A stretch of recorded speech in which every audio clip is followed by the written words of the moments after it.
Welcome to Hunters and Unicorns. Today we welcome Eli Finkelshteyn. Eli is the CEO and founder of a disruptive startup called Constructor.io. In this episode, we explore the importance of finding product market fit with the perspective of how do you move away from a nice to have to creating that compelling event which creates a product that customers absolutely need to buy, and how you map that to very, very clean return on investment. This is his playbook. Welcome to Hunters and Unicorns. I'm Simon Kutis and I'm joined by my co-host, Oli Kune. Welcome back to the show, everyone. And it's an absolute pleasure to be joined by Eli Finkelshteyn. Eli, welcome to the show. Thank you so much for having me. Absolute pleasure to have you on our show today, especially again in the Miami studio, which is a great place in the world to be. But very much looking forward to having this conversation with you today. Excited to be here. Thank you for having me. By way of an introduction, you are currently the founder of an amazingly disruptive AI technology company, Constructor.io. And it's an incredibly fast-growing, disruptive organization. And we're really excited to kind of really understand where you are on that journey, because there's a lot of craze around the kind of the AI buzz right now. And we're really looking forward to kind of getting underneath and finding out what you guys have been up to and really understanding more about your journey personally. But before we go into the organization, it'd be really good to just understand a little bit more about your journey as a founder and how you actually got into founding the organization. So my background is computational linguistics and data science. And about, I want to say now it's like 14 years ago, I got recruited by the former CTO of a company called Shutterstock, who's now my co-founder. And he started telling me about this search problem that they had.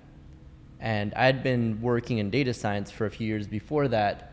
And just the more that I started digging into search, the more I started falling in love. Like, it felt like it just had everything that I wanted within a job. So essentially, like, coming from the computational linguistics background, I wanted something that was linguistically interesting. Coming from data science, like, I wanted something that actually had machine learning in it. And it had this like really interesting aspect of psychology in it as well, where you're really trying to understand, like, not just what do people mean, but what's going to be interesting for them. Like, what can you show them where they're like, oh, I want to interact with that. It's not just what I meant, but it's actually something that I want. And finally, like, it had this really cool aspect that's kind of rare within computer science as a whole, that you're not just building features where, like, it's an opinion about whether it's a good feature or not. It's something where you can literally test it. Like, you can send like half the traffic to an older algorithm for search, half the traffic to a newer algorithm, and you can see which one is leading more people to buy. Right. So you're very much like paying for your own salary as an engineer. And so it was like, okay, that's a really, really cool thing to be working on. But at the same time, we've got this problem, which is that there was a person like me at basically every single e-commerce company doing the exact same job. We were like all reinventing the wheel over and over and over again. And in the meantime, the really big companies like Amazon, they didn't have one of me, they would have like 100, 1,000 of me. And so it was like, okay, this is not going to wind up ending well. Like, those folks are just going to keep increasing the distance between them and everybody else. And so that was the idea behind Constructor. It was like, it shouldn't be everybody reinventing the wheel independently over and over and over again. It should be that we build this once. We build it specifically for e-commerce because the e-commerce use case is different from everywhere else. And then we can prove that it's better. Like, it's not just like an opinion of like, that feature versus this feature. It's like, you can literally test it, send half the traffic to whatever you had before, you send half the traffic to Constructor, and you can literally see how much more revenue you're making with Constructor than what you were making beforehand. It's an incredible journey that you're on at the moment. So when did you decide you wanted to build a business? At what point did you decide, I want to go away from my day job and I want to go out and actually become a founder of a business? I think I'd always wanted to do it. I didn't grow up with a whole lot of money, and so I was always a little bit paranoid about, like, if I start a business and it doesn't go well, then what happens? Mm-hmm. So I spent a few years out of college first just trying to understand the industry, but then also trying to save up money so that I wanted to get to the point where like I wouldn't have a lot, but like at least, surviving on ramen or whatever, like I could have 2 years where I didn't need to take a salary and I could really give it a go. And so once I got to that point, it was actually lucky. My now co-founder, they had just recently IPO'd Shutterstock. And so he was finally at the end of that journey, had seen it from, the first line of code all the way to IPO. It was like, I've been thinking about what to do next. I remember we were having this discussion back when we were at Shutterstock of it'd be cool to build this thing not just here, but for everywhere, and to build it once and to build it well. And it just seemed like a good time to jump in. Take us through that kind of early traction. So you've got a solution. Did you have a working product?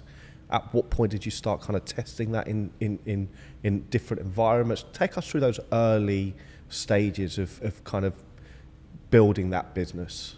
It's like most startups, I guess, in that it's a little bit of a roller coaster. When we first started, I spent the first 3 months just building because we didn't have anything to sell, so we needed to build something. And I thought that it would take much longer than that. But I remember I was at a bar in San Francisco. Yeah, you see, the story is going somewhere weird. Yeah, I was at a bar in San Francisco, and I remember I was maybe like 3 drinks in, so like not drunk, but like not completely sober either. Creative, exactly, creative. And I heard somebody talking about how they were gonna build an auto suggest themselves for their company because everybody in San Francisco there's a lot of tech. Yeah. And so I walked over and I said, don't do that. That's a bad idea. Like, use what we're building instead. The 3 drinks probably helped. You were quite confident at this point, quite feeling a bit brave. Feeling a little bit braver than usual, exactly. And we got lucky. So they said yes. So that was your first client? That was your first design partner or client? That was our first customer, yeah. Incredible. Yeah, they're actually still a customer today, but I shouldn't mention the name.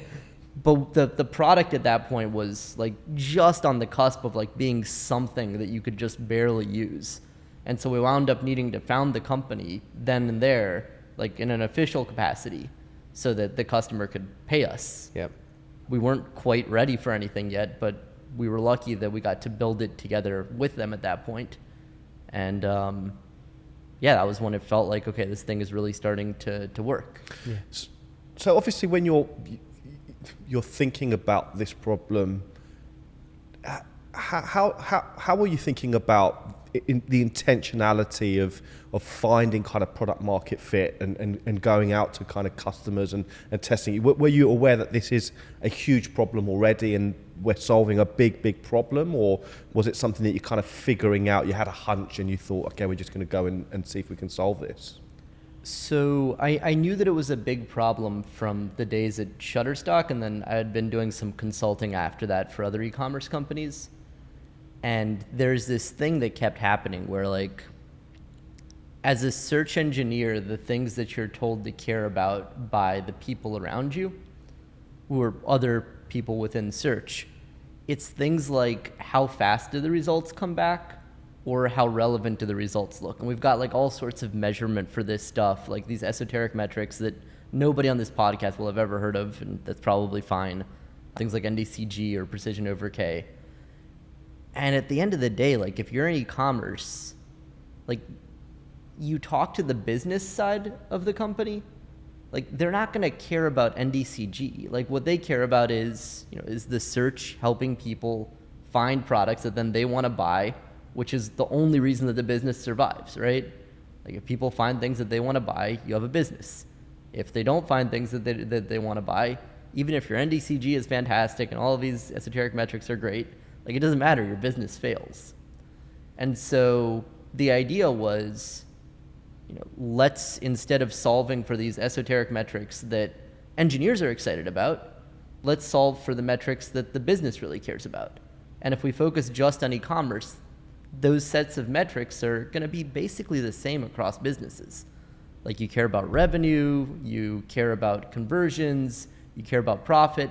These are things that really matter to the business, and you can measure them, and nobody else was working on that. Nobody else was solving for that. I mean, maybe like some of the really, really big companies might have been figuring it out, but they weren't selling it. It was internal. It wasn't a purpose. It wasn't a purpose decision to go and build a product to solve that problem to then take to market, right?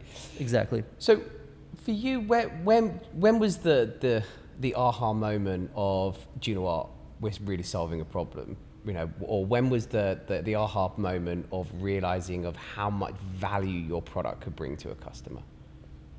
So I got lucky. Well, we got lucky. I also got lucky that a person that I had worked with previously at another company, they had joined a company that's no longer in business called Jet.com, and they got bought by Walmart and then got shut down. But it was a big acquisition. It was a big company at the time, and I was just reaching out to people on LinkedIn that I knew from beforehand. It was basically like, hey, like, we're working on this thing. Like, would you be interested in trying it? And this person was incredibly kind, and he said, yeah, you know, I remember the things that you folks were doing beforehand at Shutterstock. Let's give it a go. And they didn't want to just trust us, which makes perfect sense. Like, some random engineer comes in and says, like, I can build you something fantastic. Like, yeah, you probably hear that a lot. Yeah. So they said, you know, we'll try it, but we're going to A/B test it. So basically what that means is what we're talking about before. You send some amount of traffic to whatever algorithm you had beforehand and some amount of traffic to us. At that point, their traffic was, I want to say, like 100 times more than what we were doing beforehand. So it was a little bit terrifying. We ramped up slowly, but as they started A/B testing this thing, it wound up working. So we saw that it was not the biggest lift that we've ever seen. It was a 2% increase in conversions at the time, but it was just working on like the smallest part of their search. It was like just the auto suggest part of their search. And when they calculated how much money it was that they were making in addition to this, like almost regardless of what we charged, like it was a massive ROI for them. Like there was an amount that like any reasonable person would have paid where like the ROI wouldn't have been awesome. And so I was like, okay, cool. Like this isn't just a fever dream. This isn't just an idea. Like this thing actually works. And it's not like it works like because I'm trying to like tell a story. It's like they A/B tested it. It's their metrics, and their metrics are showing that they're making tens of millions of dollars additional because of this thing that we built. And so I was like, cool, we should keep doing this. So we had that instance. It's now proving that it's working at small scale. Is the next phase for them to increase? They're using 2%. This increases 20%. Help us through the journey of them now taking a bit more of a leap in faith and giving you a bit more, responsibility over some of that data and what you're doing. Yeah, so this has been a theme with just about all of our early customers. And in a way, like, we encouraged it. Like, you can probably tell by the sound of my voice on this podcast, like, I'm not very good at sales. Like, my background is data science. So, like, you don't want a data scientist as a salesperson. That's almost always going to be a bad idea. And so it was like, okay, I'm not going to be able to convince people just because, I'm really good at talking. But if I can get them to try the product and for them to see what the product does to their own data, then I don't need to do a whole lot of convincing. Like, it's like, okay, your data says that you're making $10 million, $20 million extra because of this. Like, these are big companies, so even a small percentage lift in terms of the amount of revenue that they're making is still going to be tens, even in some cases you can get into the hundreds of millions of dollars, because these are companies that are making hundreds, sometimes billions of dollars in the first place. Yeah. Right, already. You can show that data to somebody, like, you don't need to do a whole lot of convincing. So let's talk a little bit about sales, because obviously, you're in a bit of a unique situation that the ROI is so clean. It's so evidently clean. You've obviously brought in Bernd Marlane, who's a good friend of Hunters of Unicorns and someone that we have holding the highest esteem, someone with a great reputation. He's obviously joined your organization, which is an amazing, it's an amazing partnership. So tell us a little bit about how you've now started to change your approach to go to market and how you're perhaps more intentional with some of the sales and how you've kind of married the two, the product market fit and kind of sales execution, sales excellence. Yeah. So one of the things that we were trying to fix is we work with like all of these name brands within e-commerce. You know, these are companies like Sephora, like Under Armour, and still like nobody's heard of Constructor. So like if you folks had told me that you had heard about us, you're smiling because it's true. If you had told me that you had heard about us before Burned reached out, I would have been like incredibly surprised. We knew what we were doing with the product. I want to say, I mean, hopefully it doesn't come off as arrogant or anything like that, but I think that, you know, at some point we said, okay, we've done this enough times, we've run enough of these A/B tests, we know that it works, but we're not the greatest at self-publicizing. Like, marketing was not originally in our DNA, sales originally was not in our DNA, and so it was like, okay, how do we get the right people on board that can help us tell this story louder? And that was where folks like Burned came in. We had gotten to the point where we were doing a decent job of it in the US, but within Europe, like, it's a funny situation. We had pretty big customers over there as well that we had sold through US based AEs, Okay. which like everybody beforehand had told us that's a terrible idea. Like, that's never ever going to work. It had been working okay. It was just, you know, not the fastest thing. And so the idea with Burned and with actually building out this EMEA team is, like, we don't want EMEA to be an afterthought. We don't want it to just be like USAEs like doing this on the side or something like that. Like, these are real big important companies that we're talking to, and we should be able to speak to them in their own language, and we should be able to speak to them with people that are actually based in those countries. And we need to have somebody really good build it out. And so luckily, I can't take credit for it. Our CRO found Burned, and the rest is history. Yeah. So from a sales process perspective right now, what are the types of things that you're really kind of focusing on and implementing, and how are you trying to push the needle and become perhaps more predictable with some of the sales process to really help drive revenue? Yeah, so we have a unique sales process. We still use something very similar to what we did in the early days, just because it works really well compared to how everybody else does it. So with everybody else, like, they'll, you know, show you a nice demo, they'll tell you about like the customer logos and things like that, and they'll be like, you know, if you install this, then like, you know, great things will happen, your metrics will go through the roof, everything will be fantastic. For us, what we wanted to do, and what we still do within our sales process, is we want to prove it to the customer within their own data before they pay us a cent.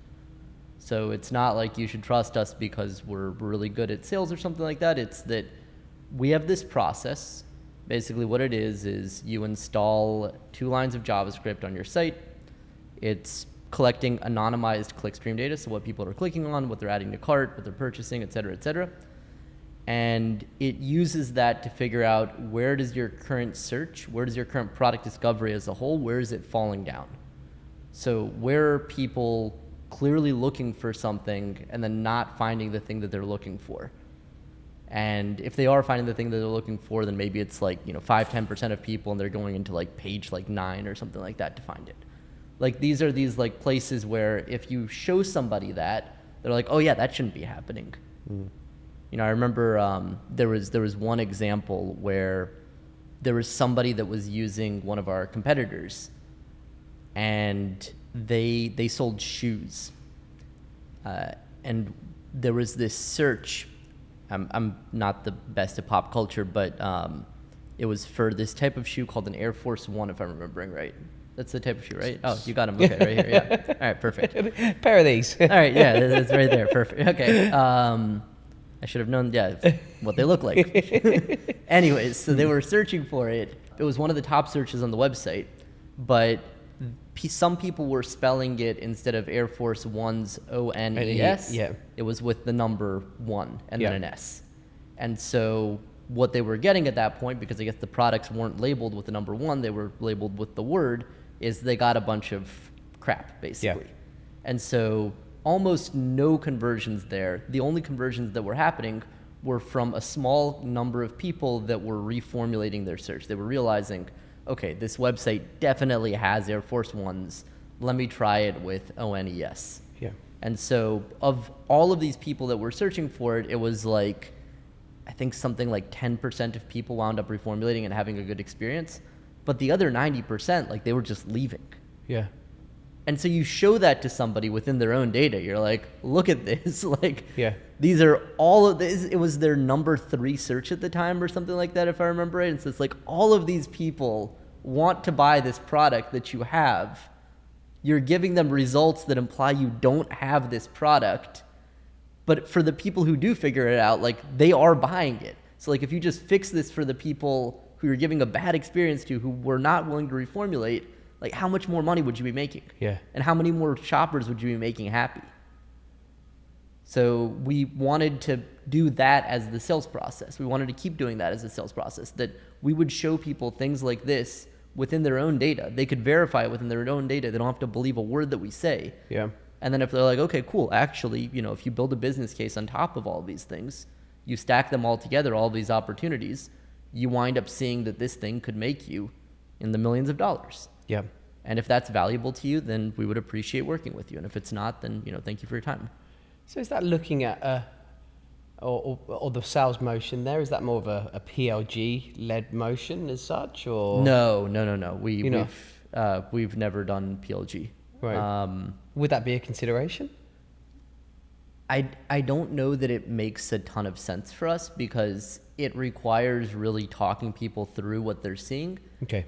And also, we're selling just to larger organizations. And so you have to show these things to the right people within those organizations. Yeah. Like maybe you show it to, let's say, like an engineer or somebody like that. Like they might be like, oh, you know, that's cool. Like maybe I'll try to build it myself. Okay. And like eventually they'll realize this is actually really hard to build, and they'll come back in 6 months or something like that. But we'd rather not spend the 6 months. Like we'd rather get to the folks within the organization who ideally have P&L responsibility, who care about that revenue lift that would happen from it. And then they're looking at it and they're like, okay, cool. Like I've got a number to hit for this year. Like I've got my own number, right? Like the company needs to grow, so I need to grow revenue, you know, 6%, 10%, whatever is the revenue goal for the year for that e-commerce company.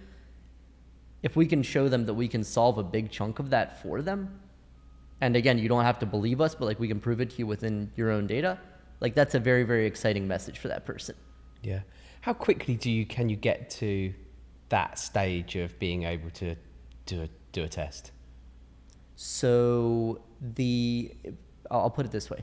Like if you're getting into the technicals of it, it depends on how much clickstream there is. Yeah. So basically like how big the website is, how much traffic it's getting. But because we're only working with some of the biggest websites in the world, like these are, you know, we don't want to, we're not the right solution for somebody that's making, you know, like $10 million a year in revenue or something like that. Like give them a few years after they grow, like then, you know, you should talk to us. For the companies that we work with, usually it's about, call it like 10 days, maybe 14, maybe you might get into like that third week if it's like the clickstream is really less than we expect. But it's not a whole lot of time that you need to wait. And it's literally like you're just having this process in listening mode. It's just on your website, it's collecting the clickstream. Once it gets to the point where it's like, okay, we've got enough clickstream, then we've got something to show you. So obviously you've been able to really define what your ICP is, but what are some of the common objections that you get? Because by the sound of things, you identify the right ICP with the right problem, the product theoretically sells itself. Yeah. Because you implement the proof of value, POC, and go and do this test. They're going to see an outcome. They're going to see value.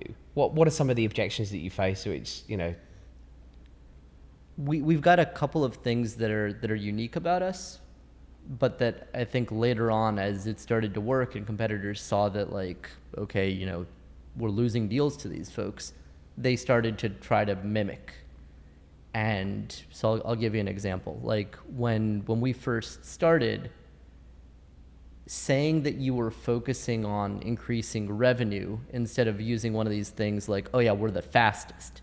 Like we had, I remember there's one of our larger legacy competitors, their old logo was a stopwatch. Okay. Right? Because they're like, we're the fastest. That's our thing. And like in those days, it was completely easy because you're like, okay, cool. Like they're the fastest, but like we're going to make you all this revenue, and like which do you care about? But then as time goes on, like people are like, oh, this is working. And so they start to copy some of your messaging. So they're like, oh yeah, we're AI too. You know, you start to all of a sudden have like AI tattooed on people's foreheads and stuff like this. Right? I mean, you're talking to a lot of AI companies, so you probably see this all the time. You start to use the same messaging. And so like now it's more difficult to tell the difference. And the more difficult it is to tell the difference, the more you need somebody that comes in and can really explain it to people. Be like, okay, well, you know, here's how to look out for, is this real or not? Like, are people willing to do a similar process to you to the one that we're doing? Like, if they are, like, what does it actually show?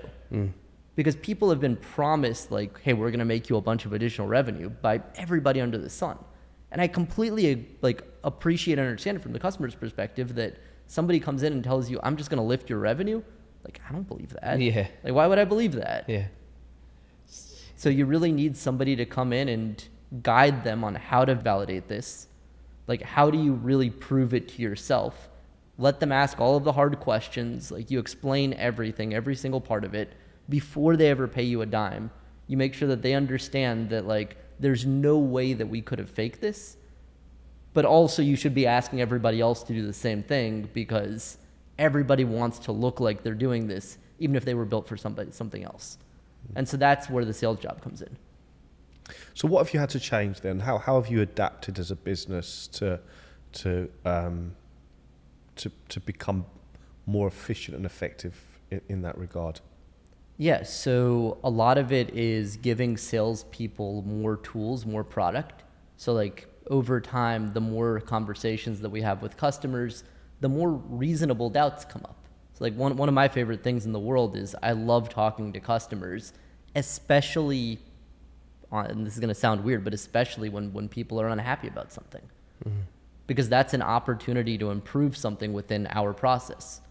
Like that, you know, if somebody's happy, like that's wonderful, you know, I'll put a smile on my face, it'll put my smile on my face, but I'm very often not really learning anything from that. It's like, you know, that's great that you're happy, but like what can I do to make even more people happy?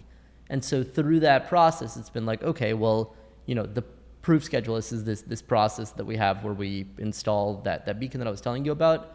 Like, what else could it show? And how could it show things faster? And what other doubts does the customer maybe have where they're like, okay, well, you know, I can see that this works within search on my site, but how do I know that it works for recommendations on my site? Like these other places where you can show products. How do I know that it can work on an app or something like that? And so you're constantly making these things easier and you're making them more formulaic. So it doesn't have to be that like a new salesperson comes in and they're like, I've never seen this before. Nobody's ever seen this problem before. You know, how do we solve it? To like, oh yeah, we had that problem before. Like it was, you know, this company in Germany that we solved it for, this company in Australia that we solved it for, and here's how you do it, and we already have the playbook built out for it. From a use case perspective, obviously it's heavy. Is there any other verticals, or is there any other areas of business that this problem, you know, exists as well outside of not necessarily just e-commerce? It exists all over the place. So there are very many use cases where you want to solve for some business KPI. Yeah. So like, you know, you take, I don't know, like search over like media or something like that. Like you probably still have a KPI that you're trying to solve for. It's just, it's not revenue directly. Maybe it's like you want to show somebody something, and then if they click and they spend a certain amount of time on it, reading it, like maybe that's the KPI that you're solving for. But at least to me, like one of the main things was we wanted to really focus on one vertical because we wanted to not just be a little bit better than everybody else at it. Like we wanted to make it so that we looked like, you know, Google and everybody else looked like Yahoo. Yeah. And like, at least from the background in data science, one of the things that you learn is the easiest way to make a data science problem easier is you circumscribe the domain. So instead of trying to solve this problem for everybody under the sun, you instead say, I'm just going to solve it for this one type of person. You know, it's like the difference between if I was trying to make a shirt that just fits Simon versus I was trying to make a shirt that fits every single person in this room. Yeah. Like one of those is a much easier problem than the other one, right? Yes. And so it's the exact same thing here. So like for us, it was, yes, we could probably have a bigger TAM and all these like nice things if we try to solve this for everybody. But these customers that we're talking to, like they trusted us, and that trust is holy. And so I want to repay that trust with not just making something that's a little bit better. Like I want to make it so that they're a hero within their company. Like these people that trusted us, like we want to give them more than they expect. Yeah. What is your TAM? So different people have different opinions on this. I'll tell you mine, and then I'll explain why. So we believe it's about 30 billion, with about half of that on the mid-market plus enterprise side. And I'll tell you an anecdote actually first, and then I'll give you the explanation for why I think it is. So there's this really interesting thing as you start to dig into commerce, where people continue to make the same mistakes over and over again. People have been doing it for the last 100 years or so. With Walmart, a thing that a lot of people don't realize is that one of their big critiques when they first got started is how big is the TAM? Because they were just focused on these like small towns. You know, they're building Walmarts in these small towns, and people were like, okay, like how many people really want to shop in small towns? The thing that people didn't realize is that if you make a good enough product, I mean, in their case, the product was the store, like people would come in from all over the place to these small towns in order to shop. And people would buy a lot more things than they were buying beforehand because you're giving them a much better offer than anybody had been giving them beforehand. And so it turned out the TAM there was massive. The exact same thing happened, or a very, very similar thing happened with Shopify. If you read about like investment letters that people had been were writing when they invested in Shopify, and then also the reasons why Toby from Shopify said people turned it down, it was consistently people thought the TAM was too small. Which makes sense. Like if you're going back in time, you're like, how many like small mom and pop shops really want to sell online? Like, do people expect that's going to turn into what are they making, like $2 billion a year? I think it's $6 billion with payments, something like that, a year business. Like it doesn't sound like it, but it turns out actually like there was all of this friction that was in the way of people being able to do this, that you take away that friction, you're able to give people a much better product. And so like now all of a sudden the TAM is much bigger than expected. Yeah. With us, like we think our TAM is very, very similar to e-commerce platforms. So you've got all these e-commerce platforms at this point, like the Shopify's, the Salesforce Commerce Clouds, the commerce tools of the world. And so you basically just can go and you can add up like how many customers do all of them have? And then we've got data at this point of how much are those customers willing to spend on something like Constructor.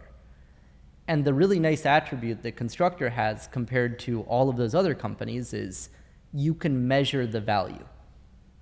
So when I'm comparing like two e-commerce platforms, it's really difficult for me to say like this one's going to give me this amount of ROI versus the other one, right? Like it's, do you like the software better or something like that? Do you think you can develop on it better?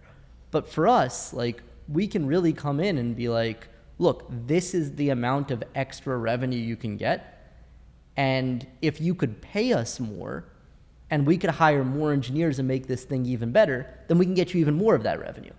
And so there's this like really, really nice circle that winds up getting created of we can keep making this better and we can keep making you be able to compete against the really big behemoths within the space that all have like 1,000-person search teams.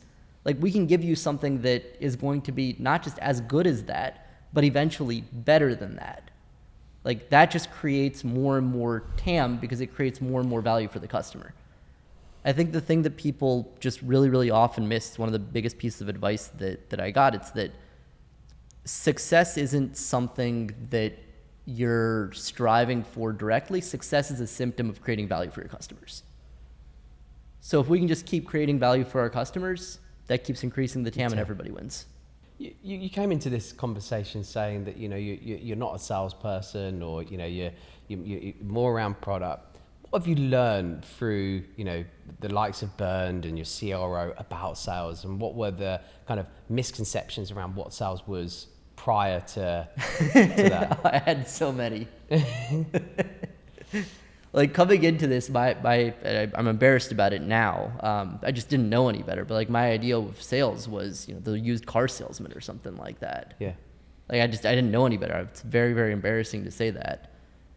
I remember that one of our early VC pitches. So usually people don't give you very good feedback, or they won't be willing to give you feedback at all. And like from the VC's perspective, it makes sense. You know, they don't want to say something that maybe will offend me because maybe the company winds up doing better than they expected. And like now they do want to invest, and beforehand they said something that accidentally offended me. Yeah. A lot of founders, unfortunately, and I'm probably guilty of this as well in some ways at least, is like we tend to have big egos. You know, you're basically saying that you're going to change the world, so it's it comes with the territory. Yeah. And so it's I think a lot of people are easy to offend. There was one VC that gave me, at the time I thought it was very good advice. He said, you know, the business is interesting, the product is interesting, the technology is interesting, but I'm looking at you, and he was looking at me, and he's like, I don't think anyone's going to buy anything from you. Like, you clearly don't do enterprise sales. And so, like, I don't know how this company is going to work. Okay, fair. You know, that's not my background, so, like, it would be very, very arrogant of me to believe that I can do it.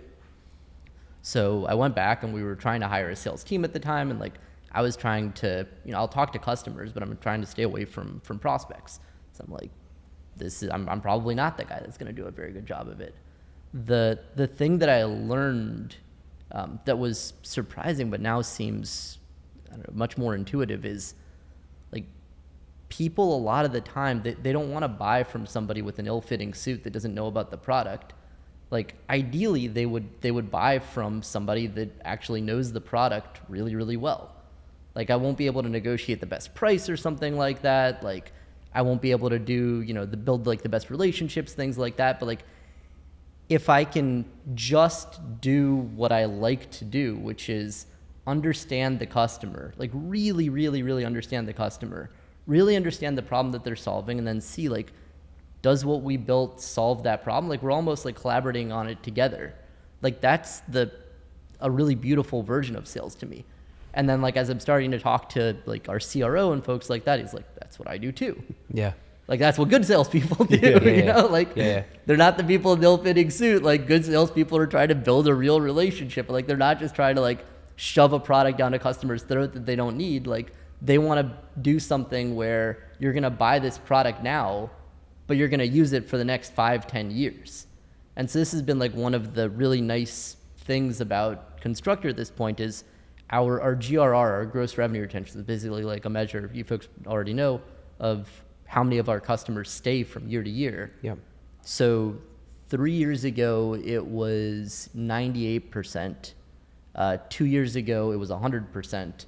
And last year, it was 97.5%. And so I want to say that a lot of that is because of the product. And, you know, I'm probably more arrogant there than I should be. Like, I like the product a whole lot. But I think so much of it is because we hired good salespeople who aren't just there to, like, shove something down a customer's throat and then, you know, they realize a year later this wasn't right for them. Like they're really finding people where this can actually help them. And the way that you know that it helped them is that they don't leave afterwards. Yeah. Like they try it and then they stay. All those customers that we sold to 4 or 5 years ago when we were first starting out, like the vast majority of them are still here.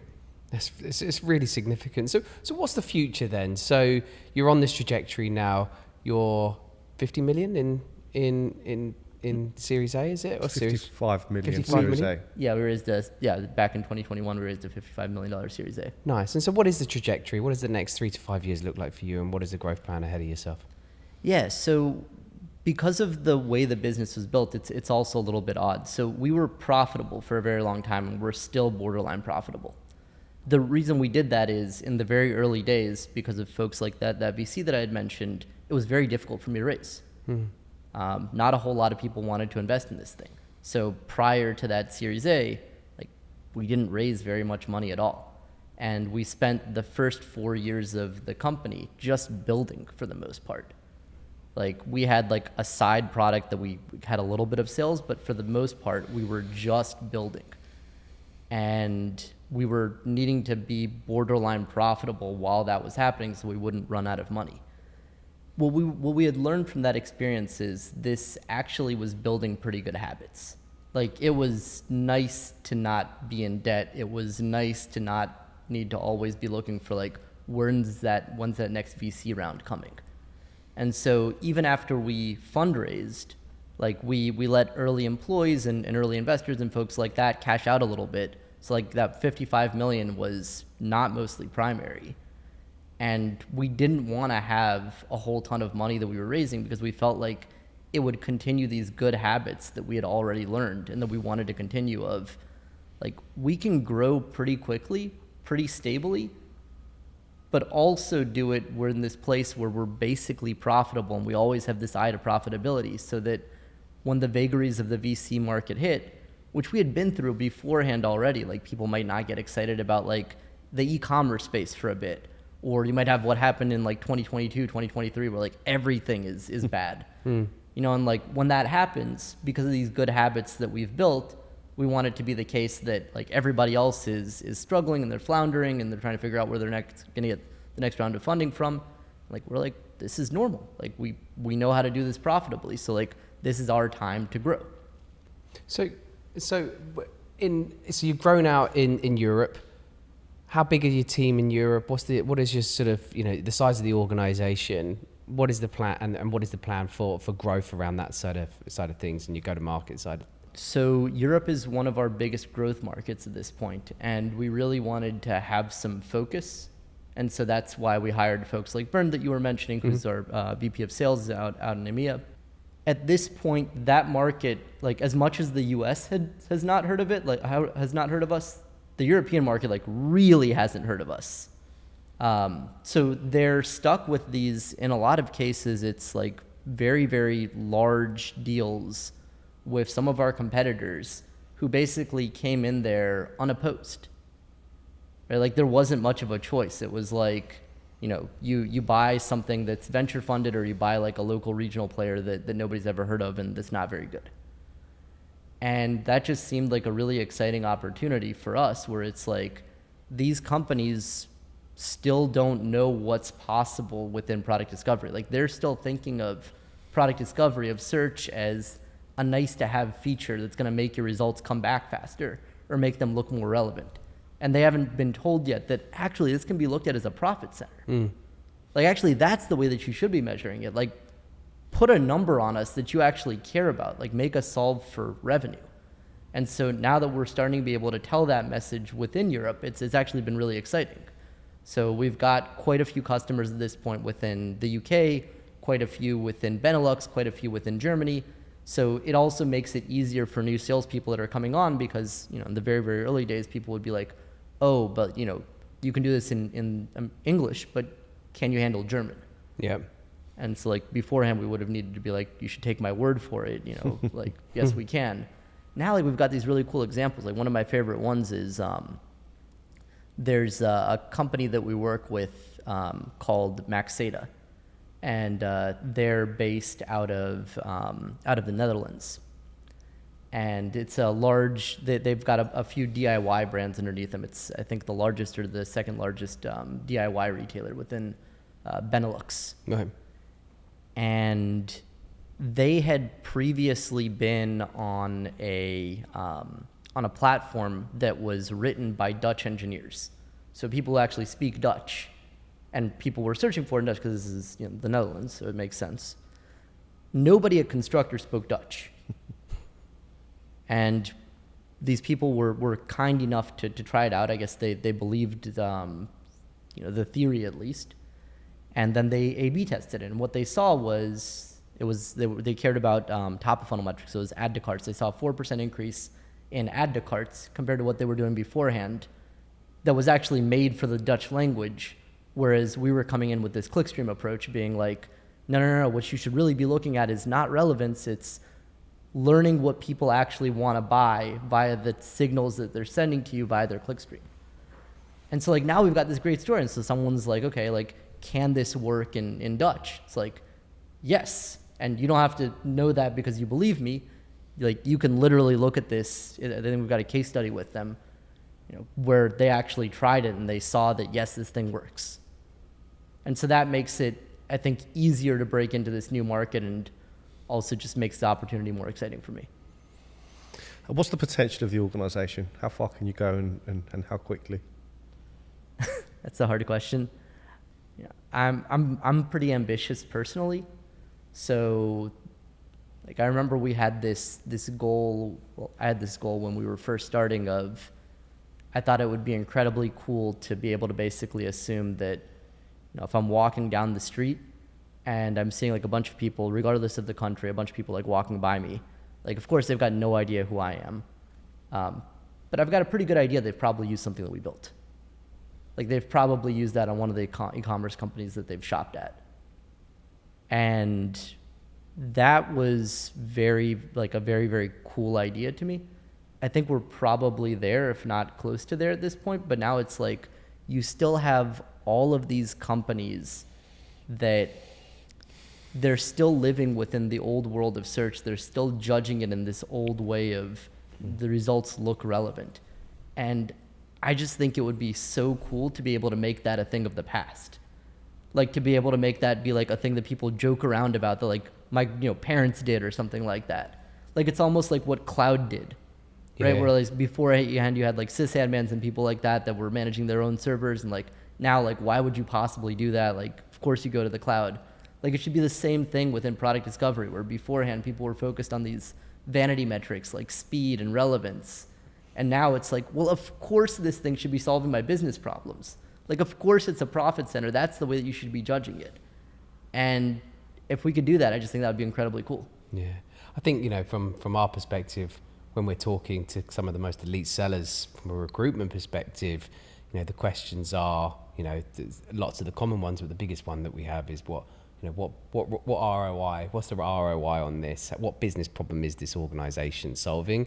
And if we can't articulate that well enough in today's economy with what's going on with the macroeconomics, it's kind of, it's like it's a dead end, isn't it, really? So I think it's very interesting. And it's interesting that you established that and you worked that out very, very early, right? And that was what you were going after through product the development, right? It's how do we actually solve business problems rather than the nice to haves around speed and some of these other. I think it's one of the big issues and question marks right now with generative AI, if I'm being honest.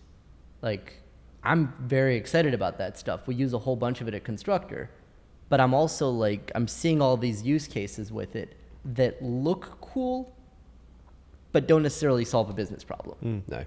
Like, it's like something where like, okay, like you can play around with it and it's like a really, really cool toy, but it's like, would you come back and use this over and over again? Does it actually solve a business problem for you? Does it actually, increase a KPI that you care about? Do you think there's a danger of the AI bubble to be the next .com? Do you think that's potentially, the whole kind of .com bubble and burst? Is there a bit about that? Do you think it's overinflated at the moment? I mean, frankly, yes. Like, I don't think it's a question of if it's a bubble. I think it's a question of how big a bubble it is. Right. So, like, similar to .com, it was like the web itself was a great idea, right? But you had all of these people piling onto this great idea that didn't really have a business model and weren't really solving a problem. And, like, it looked cool at the time, right? Like, all of a sudden, like, you can do all these things online that beforehand you couldn't. And it was just a question of, like, do people want to do all of those things online? Yeah. Like, do they want to come back and do them consistently online? And, like, are we ready for people to be doing all those things online now?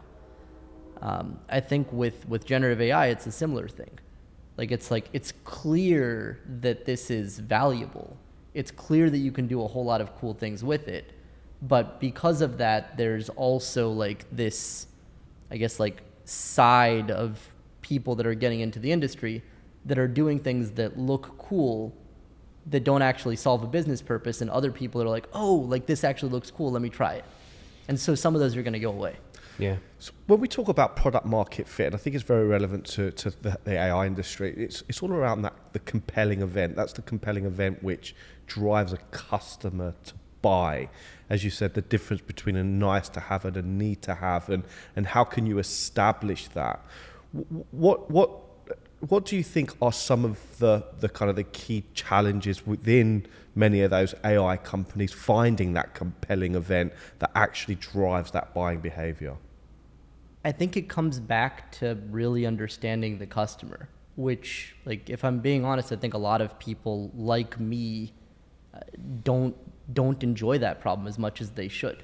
Right. Like, it was something that I needed to teach myself to enjoy. Now it's one of my favorite parts of the job, but it's like, it's not just about building something that I think is cool. It's about understanding my customers' businesses. Like, and they're not all the same. Like, understand like the differences between them also.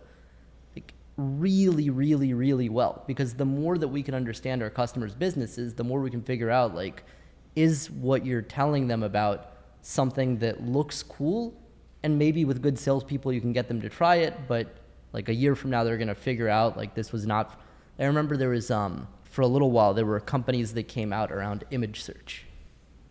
Image search is a really cool problem, right? Like, you take a picture of something and now all of a sudden you can find a whole bunch of similar things on the website that look like that. But there was this question that, like, if people had stopped themselves to ask of, like, how often do people want to search like that? Yeah. Like, how often is somebody going to be like, I don't want to type in shirt, you know, I want to take out my phone, I'm going to take a selfie of my own shirt, and then, like, hopefully I can find something similar to that. Like, that's just, there's a lot more friction there. And it's like, sure, there are some people, sometimes you do want to do that, right? Sometimes you see, like, a shirt that you really like in a store, you do want us to find something similar to that. But maybe it's like 1% of the time, 2% of the time. And so, like, the business metric, like what you're actually going to be able to solve with this for the company, like, is it important enough to even install the thing in the first place? And I think if people had stopped to just, like, understand how big that business problem might be, like, they probably would have, you know, maybe not gone after that exact market, or like maybe it's an add-on to something else or something like that. And I think there's a lot of these situations right now with generative AI as well, where it looks cool. It's like you can, you know, I'll give you one more example and I promise I'll stop talking. There is a company I was looking at, I shouldn't mention the name, but they put out a shopping assistant. We do shopping assistants as well, but they wanted to get there first. And what they did was they put out a shopping assistant that plugged into ChatGPT on the back end. And what it did once you started playing around with it is it was clear it was just trying to get you to rephrase your need in the form of a search. So, like, it understood human language perfectly well, right? You could, like, tell it all sorts of things, but it would just be like, you know, you're like, oh, you know, I want to get like a gift for my dad or something like that. And it was like, cool, like, can you, like, tell me a little bit more about it? And you're like, okay, like, you know, my dad likes hiking. And it's like, would you like to search for, like, hiking things? And you're like, no, like, that's interesting that you, but, like, it's not helpful, right? Yeah, like, yeah, I'll try yeah, that yeah. once and I'll be like, cool, and then I'll never try it again. Yeah. So I think those are the things that are going to be on that side of the bubble that winds up bursting. But then just like with .com, like, the internet is still alive and well, right? Like, it's still been growing because there's so much useful stuff there as well. The useful stuff was just solving a business problem. What's the biggest thing you've learned about yourself through this journey? I think when I was first starting out, one of my biggest joys in life was building something that worked. So, like, you wind up coding something and then you're actually testing it and you see, like, okay, this thing that I only imagined in my mind, like, it actually, like, it exists in the real world and real people can use it. And not just a few real people can use it. I was telling you about that jet.com example before, and it was like all of a sudden we opened the doors and we were getting like 1,000 requests a second or something like that. It was like a lot of people using it. That was really, really cool. Now it's like, I mean, I think that's still interesting. I think that's very, very interesting. But the thing that I get much more joy from that I didn't expect was, like, am I solving a real problem for somebody? And if I am, like, for the people that trusted me, and especially the early people that trusted Constructor, where, like, if I'm zooming out and I'm looking at it, like, these people probably put their jobs on the line, right? Like, we're not cheap. And this is an untested product at that time. And they were like, I should make this one of my big priorities for the quarter. To be able to then go back to that person and know and be able to look at them in the eye and say, like, you trusted me and I repaid your trust. Like, you don't regret this. You're still sticking with Constructor. Like, you've, you know, done a case study with us. You've done internal case studies with us. Maybe for some of our customers where they're really nice, like, they'll be willing to send us some of the slides that they'll have used to, like, present within the company about what Constructor did. Like, that feeling is just there's nothing like it. Right, okay. That feels really, really good. Yeah.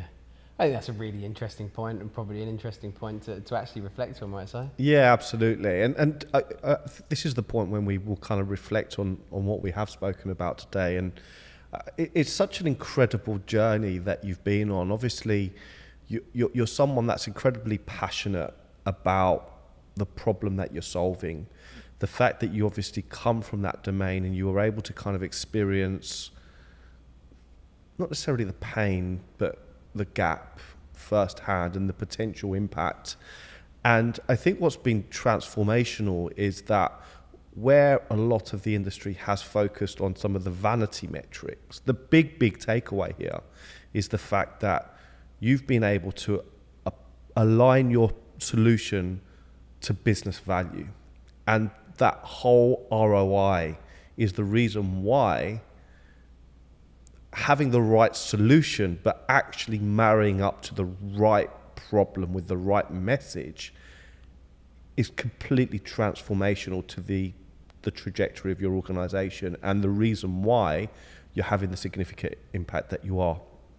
Thank you. It's been fantastic to have you on the show and to listen to your journey. Thank you so much for joining us today, and yeah, it's been really great having you in the studio, so thank you for joining us. I really appreciate you having me. Thank you very much. Yeah, it's been really interesting. I think, just to add to that, and I think, when we look at, and when the conversations we've had with organizations that, have failed, or really organizations that founders have gone out to build a product that they want to sell rather than a product that people want to buy. And I think, your intuitive nature very early on in your journey has allowed you to get this right from the off. And I think it's your genuine passion that has grown with your personal development, which has enabled you to really kind of focus on that, which has enabled you, do you know what? This isn't about me. This isn't about the ego. This isn't about a product I want to build and trying to impose my beliefs on customers on how they should.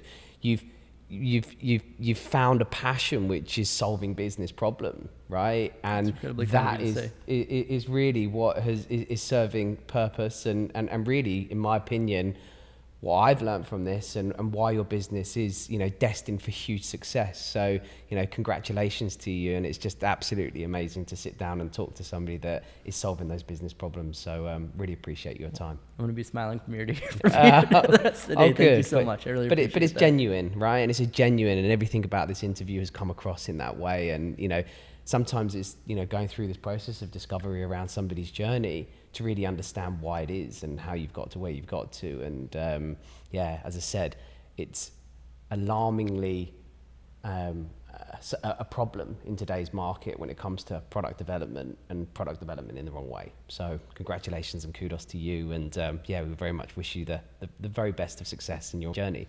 Thank you so much. But to all our listeners, thank you so much for joining in. Please do subscribe to our various channels, iTunes, Spotify, and YouTube. All the links are in the description below. Please do click through, and we look forward to welcoming you back for another session soon. Thank you very much.